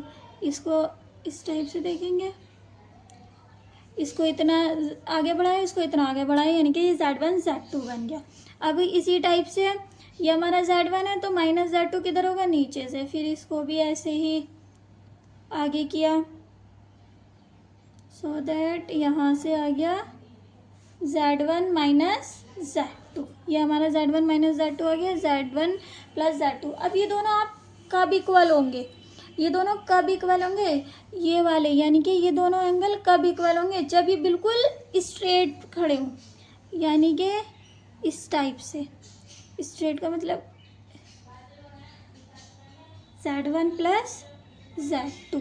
यहाँ पर हमारा Z1 था, ये Z2 था, ये -2, यानी कि जब हमारा इस टाइप से होगा तब हमारा कितना आ जाएगा। यहाँ पर हमारा Z1 है, ये हमारा Z2 है। इन दोनों का जब हमने ऐड किया Z1 प्लस Z2, यहाँ पर भी Z1 माइनस Z2 आया क्योंकि नीचे वाला माइनस है। अब आप देखो Z1 और Z2 के बीच में कितना एंगल बना, 90 डिग्री का, और Z1 Z2 के बीच में कितना डिग्री का एंगल बना, 90 का, यानी कि ये दोनों इक्वल हो गए, बिल्कुल सेम पोजिशन पर आ गए। यहीं पर Z1 और यहीं पर Z2 है। तो कब हुए, जब ये 90 डिग्री का एंगल बना रहे थे, और वही हमारा कैलकुलेशन से आया था। सो दैट आप डायरेक्टली कैलकुलेशन से भी कर सकते हो और आप ग्राफिकली भी यूज़ कर सकते हो। जैसे Z1 Z2 कब इक्वल होंगे, यहाँ Z1 Z2 और ये दोनों इक्वल, या आप यहीं पर इक्वल बना दो और देखो दोनों के बीच में एंगल कितने का बनना है, 90 डिग्री का बनना है। ऐसे करो और दोनों को इक्वल करके देखो, 90 डिग्री के एंगल पर ये दोनों हमें बिल्कुल इनके बीच का एंगल सेम होगा, यानी कि दोनों Z1 और Z2 बराबर कब होंगे, जब ये दोनों 90 डिग्री के एंगल पर प्रेजेंट होंगे। ये था हमारा फर्स्ट क्वेश्चन। अब सेकंड क्वेश्चन हमें क्या कहता है, कंस्ट्रक्शन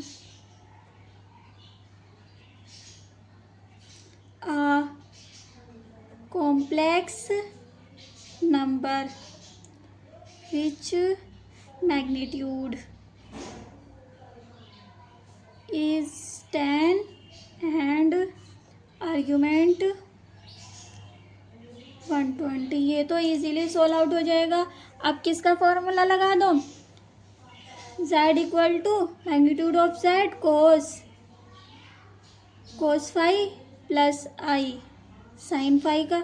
इसको आप पोलर फॉर्म से क्यों सॉल्व आउट करोगे, एक्सपोनेंशियल से क्यों नहीं सॉल्व आउट करोगे, क्योंकि एक्सपोनेंशियल में e की पावर i 120 की वैल्यू आप कैसे फाइंड आउट करोगे।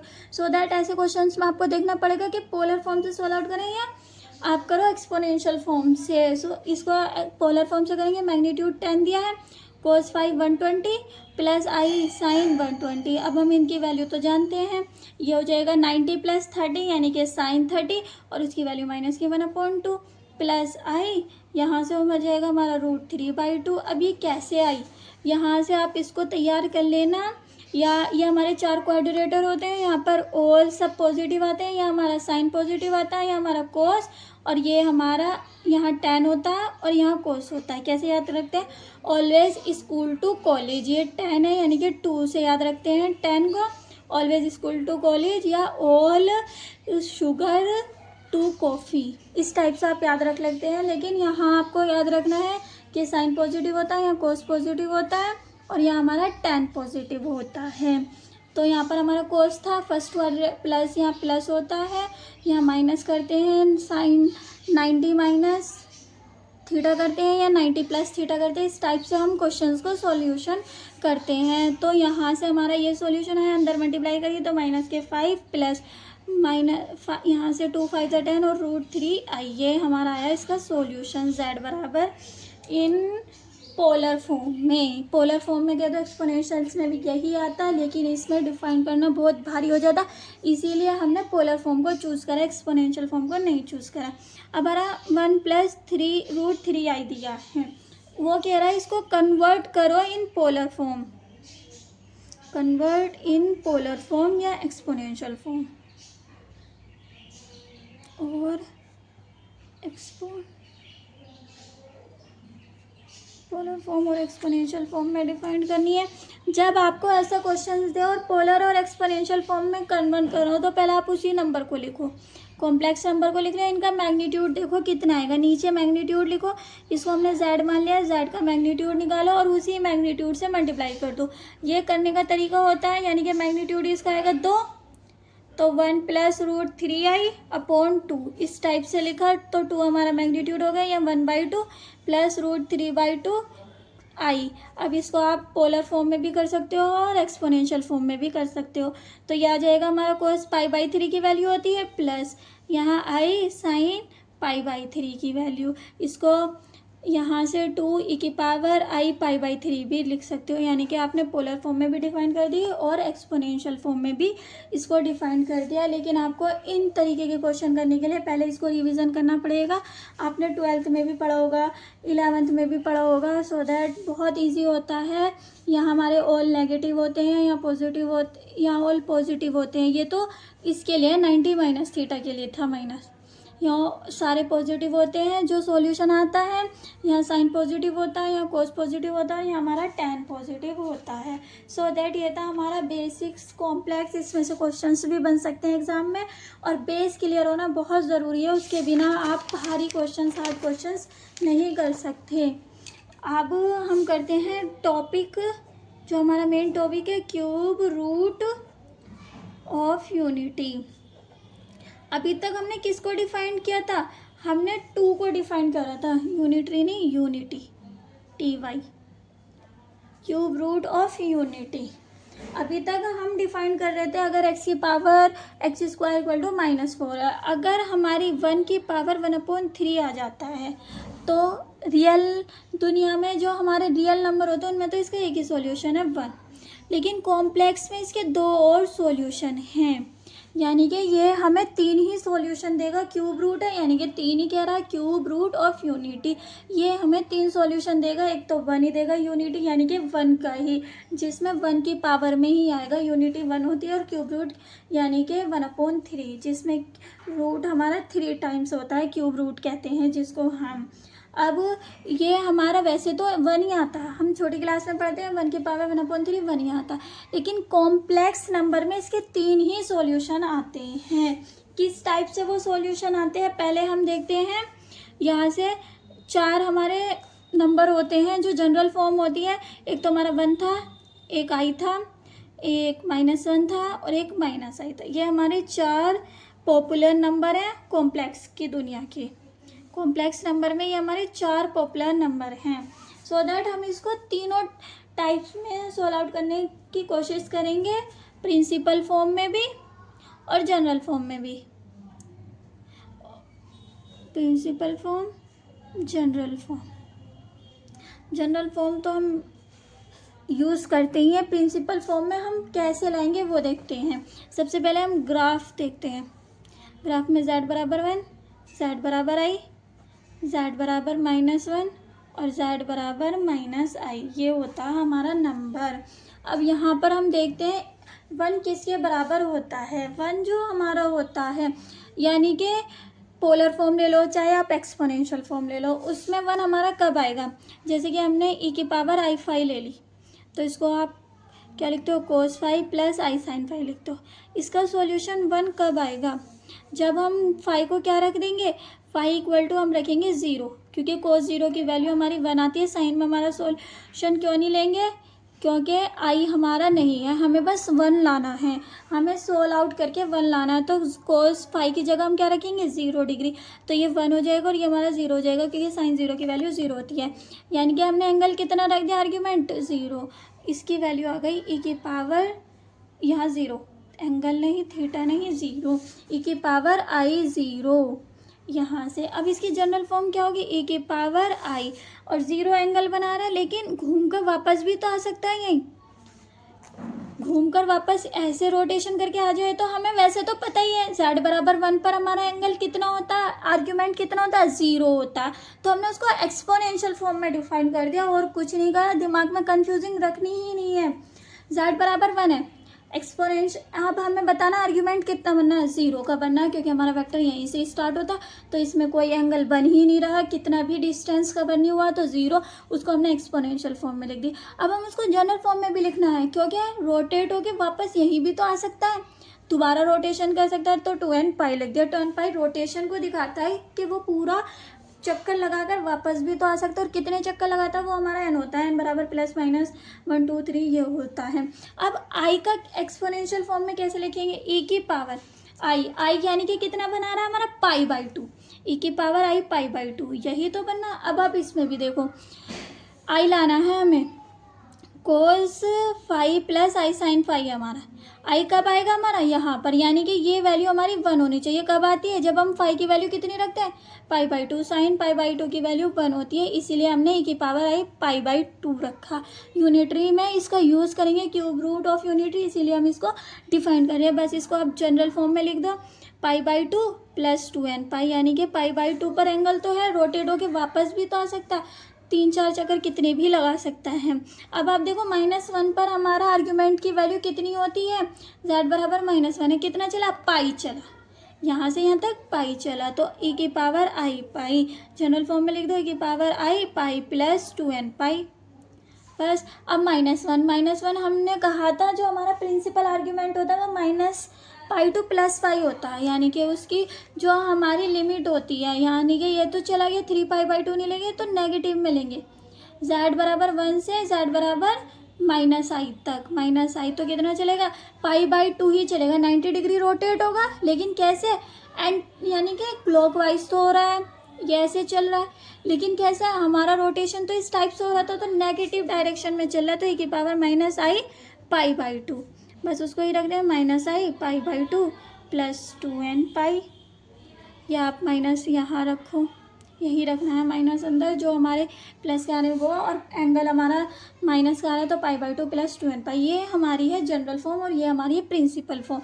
हमें इससे सोल्व आउट करने की ज़रूरत नहीं है, क्यों हम दिमाग लगाए कि कब रखने पर हमारा -1 आएगा, आपको पता है कोस 180 रखने पर हमारा -1 आएगा, और यहाँ पर साइन की वैल्यू -π/2 रखने पर हमारी -i आएगी।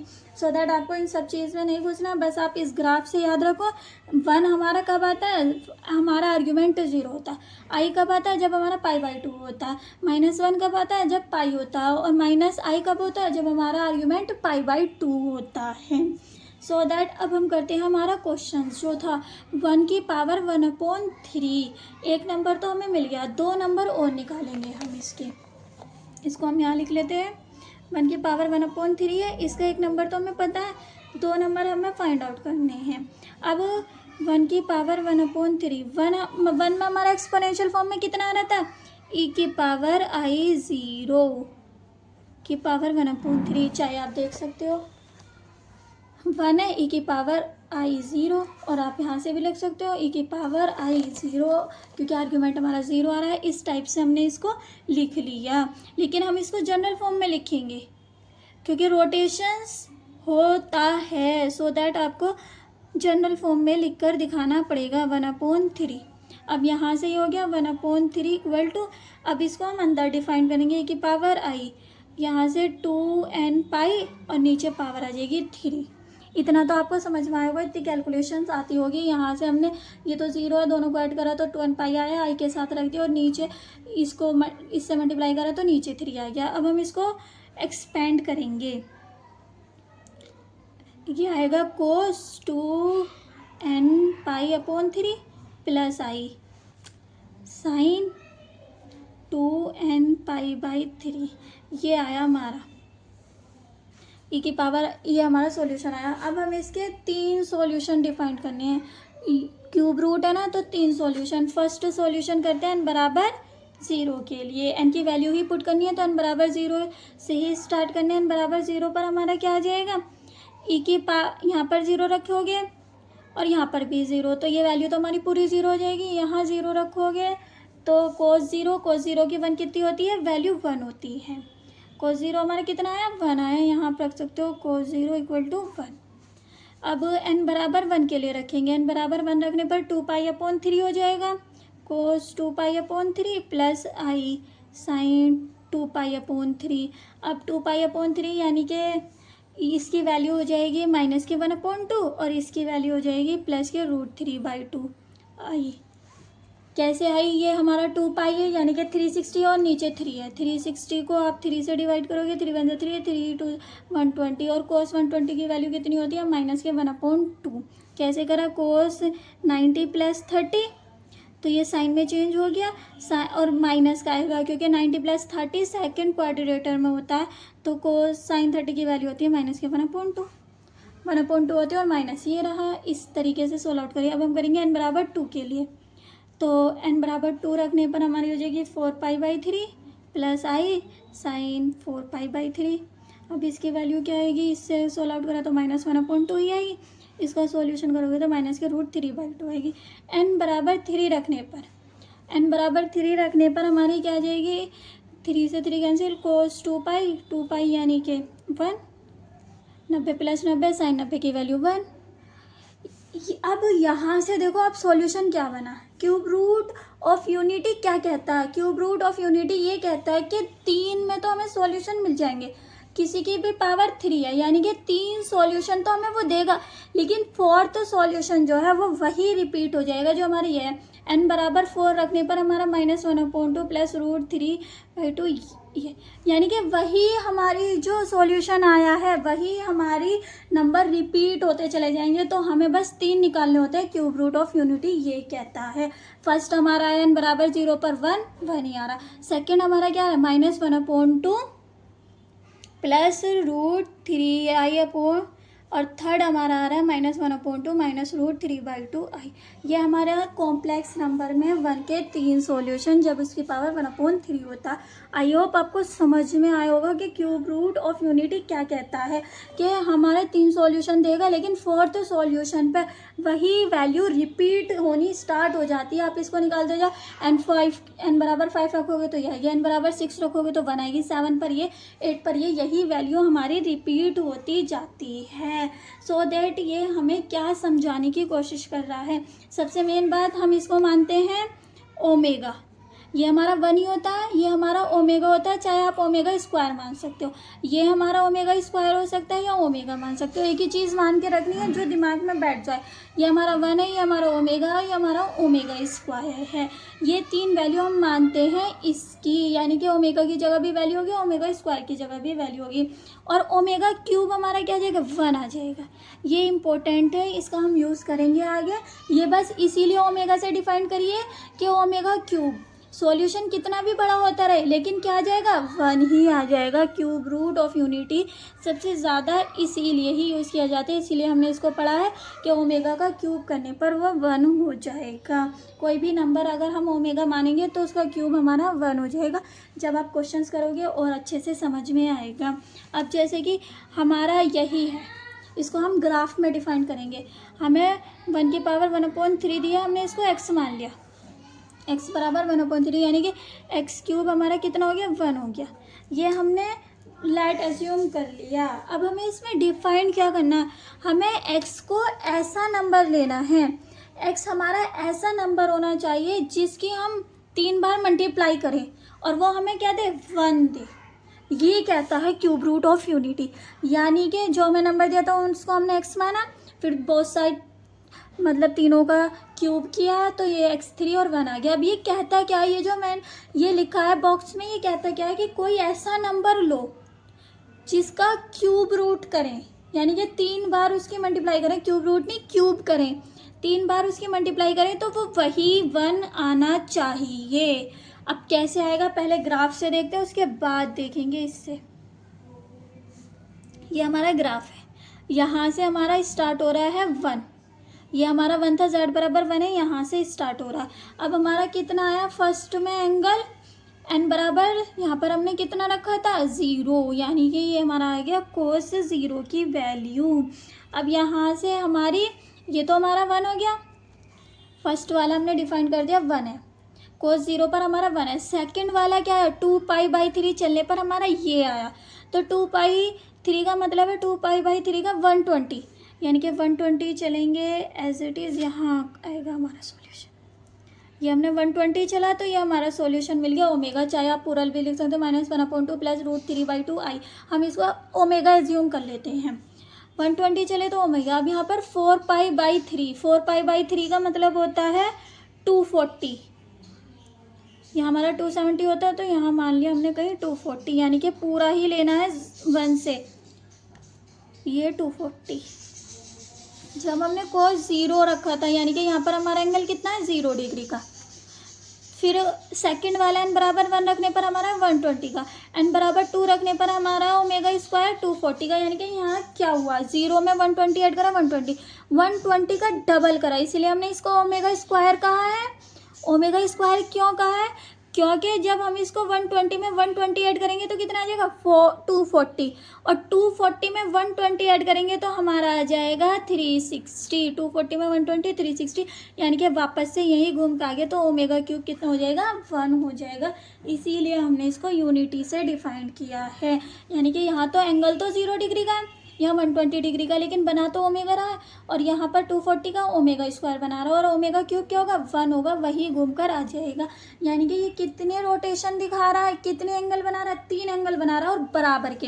पहले 120 चला, फिर 120 और चला, फिर 120 और चला, और वहीं पर वापस आ गया जहाँ से उसने अपनी स्टार्ट करी थी। अब चाहे आप यहाँ से मान लो, यहाँ से करा 120 से स्टार्ट करा, 120 से स्टार्ट करा, यानी कि ये हमारा 0 डिग्री का एंगल होगा, फिर यहाँ से 120 ऐड करेंगे 240 का, फिर 120 ऐड करेंगे तो यहाँ पर आ जाएगा 360 का एंगल। यानी कि यहाँ रोटेशन आप कहीं से भी मान सकते हो, यहाँ से स्टार्ट, यहाँ से स्टार्ट, यहाँ से स्टार्ट, पर एंगल डबल होता चले जाएगा, 2π/3, 4π/3, 6π/3, इस टाइप से होता चला जाएगा। तो ये 3 रोटेशन यानी कि 3 एंगल को डिफाइन करता है ओमेगा स्क्वायर को। हमें एक ऐसा नंबर लेना होता है जिसको हम क्यूब करें तो वो 1 आ जाए।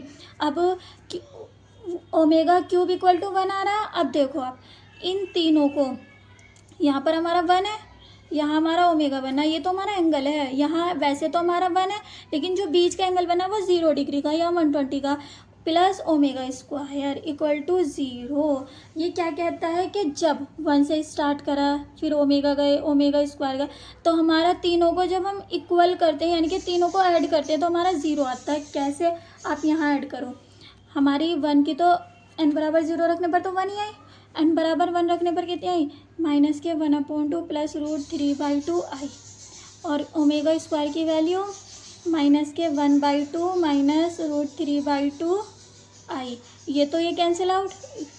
अब यहाँ से देखो 1, इन दोनों को ऐड करोगे -1, दोनों को कैंसिल 0, यानी कि प्रॉपर्टी डिफाइंड हो रही है। और ये फॉर्मूला आपको याद रखना है, 1 + ओमेगा स्क्वायर इक्वल टू 0 होता है। अब हम इसको एक बार प्रूफ करके दिखाएंगे, कोई सा भी आपको एक ले लेना, 1 का क्यूब करोगे 1 ही आएगा। अब इसको रख के देखते हैं, -1/2 प्लस √3/2 आयोटा का क्यूब करने पर हमारा सॉल्यूशन कितना आना चाहिए 1।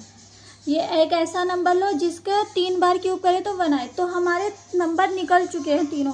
1 का क्यूब करोगे 1 आएगा, दूसरे वाले का क्यूब करोगे ओमेगा का तो 1 ही आएगा, ओमेगा स्क्वायर का क्यूब करोगे तो भी 1 आएगा। यही हमें सोल्व आउट करके दिखाना है। ये सिर्फ आपको एक्सप्लेनेशन के लिए है, वरना आप बस इतना कर सकते हो, इतना और ऐसे करके दिखा सकते हो। ये आपके तीनों वेक्टर निकल चुके हैं, यानी कि कॉम्प्लेक्स नंबर में जब हमें 1 की पावर 1/3 करते हैं तो हमारे 3 सॉल्यूशन ये निकलते हैं। सिंपलेस्ट तो ये था। अब हम इसको डिफाइन करके देते हैं जिससे कि हमारे दिमाग में बिल्कुल कुछ भी चीज़ रटने लायक न रहे। इसका मतलब है x की पावर 3 है, एक ऐसा नंबर लो जिसका 3 बार मल्टीप्लाई करें तो वो 1 आए। अब यहाँ से फॉर्मूला खोल दो, a³ a प्लस b का होल क्यूब क्या होता है a³ यानी कि -1/8 प्लस b³ आ जाएगा, i को 3 बार लिखोगे 3√3i/8, यहाँ से प्लस हो जाएगा 3ab 3a और b अपॉन में a प्लस बी -1/2 √3i/2 अब यहाँ से √3/2 इसकी मल्टीप्लाई इसके साथ, इसकी मल्टीप्लाई इसके साथ करोगे और 16 आउट करोगे तो आपका 1 ही आएगा। आप करके देख लेना, चाहे जगह भी कम है। और इसकी ये तो एज इट इज़ रहेगा। ये फर्स्ट वाले की मल्टीप्लाई इसके साथ करना, सेकंड वाले की मल्टीप्लाई इसके साथ करना है, तो आपका सॉल्यूशन ये दो कट कैंसिल आउट हो जाएंगे और आपका -1/8 + 9/8 बचेगा। तो वहाँ से आपका 8/8 आ जाएगा, जिससे आपका 1 आ जाएगा। बहुत इजीली सॉल्व आउट हो जाएगा। यानी कि ये हमारा ऐसा नंबर है जिसके हम क्यूब करें तो वो 1 ही देगा, और ये भी हमारा ऐसा ही नंबर है जिसका क्यूब करें तो 1 ही देगा। सो दैट ये डिफाइंड यानी कि हमारा प्रूफ कर रहा है कि यही ऐसे 3 नंबर है जिनका हम क्यूब करेंगे तो हमें 1 देगा। सो दैट 1 की पावर 1/3 हमें ये 3 नंबर देता है। अब हम इसके लिए आगे एक और क्वेश्चन करके देखते हैं, 4 वाला। 1 की पावर 1/4। अब 1 की पावर 1/4 का मतलब क्या है? 4 नंबर देगा। एक तो 1i -i और -1, ये 4 नंबर देगा। लेकिन आपको इसको किस फॉर्म में डिफाइन करना? एक्सपोनेंशियल के फॉर्म में भी डिफाइन करना है। जिस टाइप से हमने यहाँ किया है ना, उस टाइप से भी डिफाइन करना होता है। एक क्वेश्चन इम्पोर्टेंट है, 8 की पावर 1/3। अगर ये हम रियल नंबर में करते तो हम डायरेक्ट कहते हैं इसका सॉल्यूशन 2 है। इसका सॉल्यूशन 2 है। कैसे कहते हैं? 2 × 2 × 2, तो हम कह देते हैं इसका सॉल्यूशन 2 है। पर कॉम्प्लेक्स नंबर में इसका सॉल्यूशन 1 नहीं 3 ही आएंगे। 3 कैसे आएंगे? इसको हम लिखेंगे 2 की पावर 1/3 के फॉर्म में, 8 की पावर, और 1 की पावर 1/3 के फॉर्म में। क्यूब रूट ऑफ यूनिटी यानी कि 1 हमें लेना पड़ेगा क्यूब रूट ऑफ यूनिटी में। तो यहाँ से तो हमारा 2 आ जाएगा। अब 1 की पावर 1/3 अभी हम सोल्व आउट करके गए हैं। एक तो 1 होती है, 2 1 2, एक होती है ओमेगा और एक होती है ω²। ये हमने जनरल फॉर्म में लिखा, अभी बताएंगे। 2 ओमेगा 2 ओमेगा स्क्वायर आ रही है। लेकिन ये तो हमने जनरल फॉर्म में लिखा, तो फर्स्ट हमारी 2 होगी, सेकंड हमारी क्या होगी? 2 × ये वाली वैल्यू जो हमारी निकल कर आई है, -1/2 + √3/2 आयोटा। 2 -1/2 -√3/2 आयोटा। ये इतने इजी क्वेश्चंस होते हैं और दिमाग हिला देते हैं कि सोल्व आउट कैसे करें। आपको एग्जाम में बस ये नहीं लिख कर आना ओमेगा की वैल्यू तो फाइंड, ये तो हम जनरल फॉर्म में लिख देते हैं जल्दी करने के लिए, इस तरीके से मान लेते हैं। लेकिन जो ओमेगा की वैल्यू है वही तो रखोगे आप, ω² की वैल्यू जो है वही रखोगे। सो दैट ऐसे क्वेश्चन इस टाइप से सोल्व आउट किए जाते हैं। एक हम करते हैं पावर्स वाला क्वेश्चन, जिससे एक क्वेश्चन पावर वाला करेंगे, i की पावर i। इसको किस टाइप से आप डिफाइन करोगे? इस क्वेश्चंस को आपने BSc MSc इन सब में इस टाइप से डिफाइन किया होगा। पहले हम सिंपल तरीके से देखते हैं कैसे होगा। x की पावर i, ये जो हमें नंबर दिया होता है उसको हम x मान लेते हैं। जैसे हमने 1 की पावर 1/3 दिया था, उसको भी x मान लिया था, तो x³ = 1 हो गया। इस टाइप से ही मान लेते हैं x बराबर i की पावर i हो गया। अब दोनों साइड से हम log ले लेंगे, यानी कि ln x = ln i की पावर i। तो यहाँ से ln x = i ln i हो गया। अभी यहाँ से ये तो हमारा एज इट इज़ रहेगा, i बाहर, और ये जो हमारा ln i आया है इसको हम कैसे लिख सकते हैं? ln 1 + i π/2। ये हमने क्यों लिखा? आई तो हमारा बाहर हो गया, ये log i है। log i अभी हमने प्रॉपर्टी करी थी, log वाली क्या होता है? 1/2 ln x² + y² + i tan inverse phi, और यहाँ पर प्लस के 2n π। ये वाली प्रॉपर्टी अभी करी थी, वही हमें यूज़ करनी है। आई तो हमारा as it is log ln, यहाँ पर इमेजनरी नंबर है 1, log 1 की वैल्यू कितनी होती है? 0 होती है। i 0 प्लस यहाँ पर हमने एंगल कैसे लिखा? आई तो हमारा as it is tan inverse phi, phi यानी कि y/x, y की वैल्यू आपकी कितनी है? 1। या आप याद कर सकते हो, आई पर हमारा कितना एंगल बनता है? 90 डिग्री का बनता है, तो हमने π/2 लिख दिया। आई हमारा 90 का एंगल बनाता है तो π/2 लिख दिया, i π/2। अब यहाँ से i की i से मल्टीप्लाई करेंगे तो -के π/2, यानी कि ln x आपका आया -के π/2। अब हम इसको, हमें तो x की वैल्यू फाइंड आउट करनी थी, ना कि ln x की, तो x को लिखोगे तो e की power minus pi by two, इस फॉर्म में आ गया। ये आपका है सिंपल तरीका जो आज तक आप करते आ रहे हो। पर हम इसको सिंपल तरीके से कैसे सोल्व आउट करें। आई अभी हमने देखा था क्यूब रूट ऑफ यूनिटी में हमने आई को किससे डिफाइन किया था, e की power I pi by two से, e की power I pi by two से। ये वाला आई हमारा ये हो गया, और ये जो हमारा ऊपर वाला आई है ये हमारा एज इट इज़। अब यहाँ से आई की आई से मल्टीप्लाई करो तो माइनस आई, ये तो आपको पता ही होगा, आई स्क्वायर इक्वल टू -1 होता है, तो माइनस के पाई बाई टू। ये आप इतने से एक ही स्टेप में आपका सॉल्यूशन आ गया क्यूब रूट ऑफ यूनिटी से, ना कि इतना बड़ा करने पर। सो दैट आपको 1 -1 आयोटा और माइनस आयोटा दे तो आपको एक्सपोनेंशियल वाली जो अभी टेबल बनाई थी उससे ही सॉल्यूशन करना है। या फिर आप इसको याद रख सकते हो कि यहाँ 1 है, एंगल आपको पता ही चले 90 का एंगल बनना है। इस तरीके से आप सॉल्यूशन इनका कर सकते हो। यानी कि हमने आई की वैल्यू डिफाइन की एक्सपोनेंशियल फॉर्म में, आई एज इट इज़ रखा, मल्टीप्लाई करी तो हमारा गया की power minus pi by two, ना कि इतने बड़ा सॉल्यूशन करने से हम इसको सोल्व आउट करेंगे। सो दैट ये था हमारा कॉम्प्लेक्स का बेसिक इंट्रोडक्शन, और जिसमें से कभी कभी क्वेश्चंस बन जाते हैं। नेक्स्ट कल की वीडियो में जो हम करेंगे वो करेंगे हम CR इक्वेशन, एनालिटिक फंक्शंस, जो कि मोस्ट इम्पोर्टेंट है, जिसमें से क्वेश्चन बनता ही बनता है। सो दैट आज की वीडियो में इतना ही, काफ़ी कुछ हो चुका है। मिलते हैं नेक्स्ट वीडियो में नए टॉपिक के साथ।